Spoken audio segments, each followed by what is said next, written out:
E a gente começa falando de salário mínimo, tabela do imposto de renda. Muita gente está interessado nisso aí. Pois é.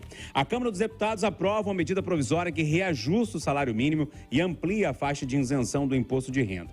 Essa medida, Eduardo, tratava inicialmente apenas do aumento do mínimo, foi publicado em 1º de maio, mas o texto acabou fazendo um reajuste ali no valor de 1.302 para 1.320, um ganho real acima da inflação, que era uma promessa de campanha do presidente Lula. Outra mudança foi no imposto de renda, que agora quem ganha até 2.640 por mês não pagará imposto de renda, esse valor é equivalente a 2 salários mínimos. Atualmente, essa isenção é de 1.903. Vale lembrar que você ainda precisa passar para o Senado para confirmar, para não perder a validade. Bom dia para você. Bom dia para todo mundo.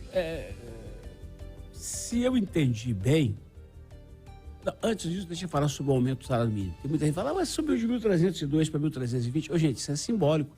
Isso é uma sinalização de que esse governo do Lula pretende cumprir o que ele fez da outra vez, que é subir um pouco acima do previsto inicialmente, o que é muito bom para quem ganha salário mínimo. Lembrando que o salário mínimo tinha que ser, no mínimo, de 6 contos. Quem diz isso é o DIEESE, não sou eu. E lembrando que uma cesta básica em Belo Horizonte custa metade desse valor. Isso é um absurdo. Mas, enfim, é o que temos. Agora, essa questão do imposto de renda, eu acho que ela foi incluída aí pelo seguinte: aos 44 do segundo tempo, para votarem o que o governo queria ontem, que é aquele marco fiscal, os senhores deputados não toparam votar o imposto sobre grandes fortunas. Então o governo teve que recuar, criar essa medida para o imposto de renda e vai criar uma outra para grandes fortunas. Eu sempre digo aqui que eu não tenho raiva de quem tem dinheiro, não. Eu quero que mais e mais pessoas que tenham muito dinheiro fiquem perto de mim. Inclusive os 3 estão aqui agora e mais a Rita lá. Amém. Porque a chance de eu pedir emprestado é maior do que alguém me pedir. Agora, quem tem grande fortuna deve pagar um pouco mais, sim, é justo. Portanto, o que aconteceu ontem, o que aconteceu anteontem na Câmara, mesmo sabendo que custou muito dinheiro, muita emenda e muita verba, nós estamos caminhando. E a prova disso é o comentário da Rita mais cedo hoje no jornal, que a Bolsa voltou a subir, dentro dos melhores estão fluindo e Deus é Pai. Então, bom dia, já que você foi citada, vamos lá, salário mínimo e tabela do imposto de renda. Bom dia para você. Bom dia, Júnior, bom dia a todos. Realmente foi uma promessa de campanha, aumentar o salário acima da inflação, como foi feito nos outros mandatos, né, do presidente Lula, e já está contratado aí, porque a nova fórmula, o Júnior, prevê você incorporar no reajuste do salário o crescimento do PIB dos últimos 2 anos. Então, o salário para 2024, ele deve ser de 1.461, um reajuste em torno de 11% em relação ao que está agora, de 1.320. Para 2025, 1.534, um reajuste em torno de 5%, maior do que a perspectiva de inflação em torno de 3,89, 3,90. Isso é muito bom. Isso é necessário para que as pessoas tenham realmente ganho real de renda. É com o ganho real que você pode aumentar o seu padrão de consumo e não utilizando de uma forma indevida e irresponsável o crédito. Porque a gente tem que tomar o crédito que caiba na nossa renda. E aqui não, os brasileiros, por falta de educação, por falta de outros recursos, tomam o crédito como se fosse uma renda, e não é. Você acaba tendo um assassinato financeiro da pessoa que não consegue mais sair do endividamento e até da inadimplência. Bom, dito isso, vem o outro lado dessa história. O governo, ele é muito indexado ao salário por causa das aposentadorias. Então, quando você promove um aumento de salário acima da inflação, você também promove um aumento dos seus gastos.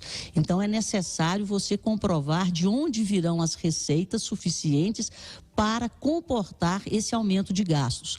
O que eu critico é que primeiro foi feito o gasto para depois correr atrás da receita. E o arcabouço fiscal que foi aprovado, ele mira muito no aumento de receitas. E esse aumento de receitas, ele está sendo executado. O Haddad está correndo atrás desse aumento para poder justificar o já assumido o aumento das despesas. Se essa equação não fechar, nós temos um país que poderá se endividar ainda mais para honrar despesas já assumidas, sem que não existam as fontes garantidas para o pagamento dessas despesas. Esse é o problema, e o nome disso é responsabilidade fiscal.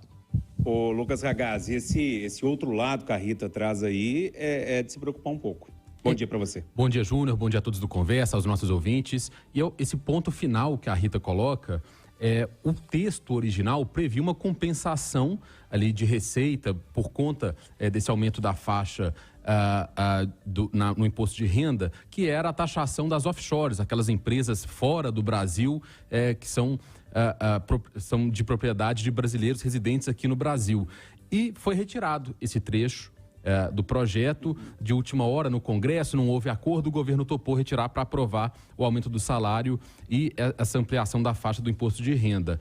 Me preocupa porque, a Rita explicou agora, esse projeto precisa também, para ser justificável, o aumento do salário mínimo, o aumento da faixa do imposto de renda, precisa de uma contrapartida na receita. Não tem dinheiro, a gente não pode sair imprimindo dinheiro, não tem jeito, a conta não fecha, a conta precisa fechar, precisa de responsabilidade fiscal. Minha preocupação é de onde vai vir esse aumento de receita, já que o que estava no texto original era a taxação das offshores.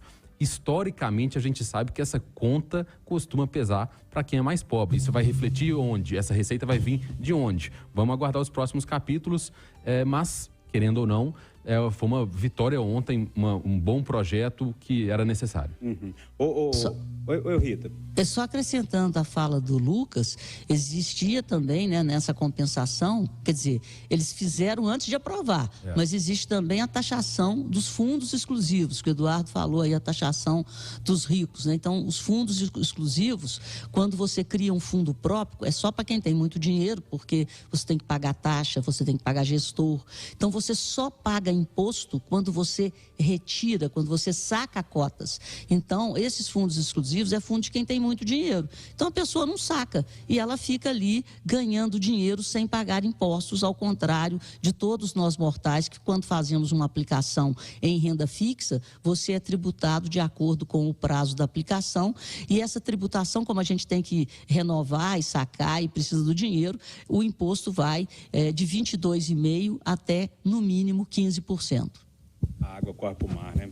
Ô Marcelo da Fonseca, é lógico que tudo isso que a gente está falando aqui precisa passar ainda pelo Senado, senão a medida perde valor na próxima terça-feira. O prazo está apertado. Bom dia. Está apertado. Bom dia, Júnior, amigos do Conversa. Bom dia aos ouvintes. Agora, o interessante é que é bem raro, aconteceu ontem algo bem raro na política brasileira, né, nos últimos anos, com essa polarização, com essa divisão.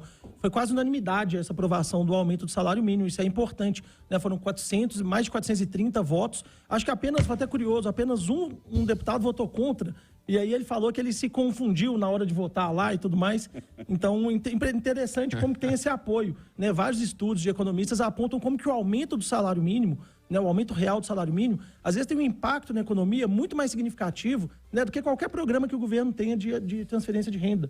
Né? O aumento do salário mínimo muda muito a economia real no dia a dia das pessoas. Agora, tem uma coisa, né? A gente comemora, mas tem que cobrar. Porque a promessa, tanto do presidente Lula quanto do ex-presidente Bolsonaro, era que a isenção do imposto de renda, que chegou a 2.640, ia ser de 5 mil. Né? Essa foi uma promessa de campanha, defasado e tudo, foi muito falado na campanha que ia ser 5 mil. Depois que passou a eleição, agora os 5 mil é até o fim do mandato. Mas eu acho que tem que cobrar, os deputados têm que cobrar, porque é uma promessa de campanha e que muda o bolso das pessoas no dia a dia. Isso de voto errado é um perigo, né? Em 98 teve o Candir, que votou errado a reforma da Previdência do Fernando Henrique Cardoso. A gente ficou 20 anos discutindo depois dessa situação. Faltou um voto. Eu fico olhando... Agora, Júnior, só um pitaco como cidadã. Vamos fazer a campanha pela reforma administrativa. As receitas têm que vir de um Estado mais enxuto e que gaste com juízo o dinheiro do cidadão. Fico olhando para a capacidade dos nossos políticos, hein? Tem um sim ou não. Aí o cara votou errado. É simples assim. Tá bom.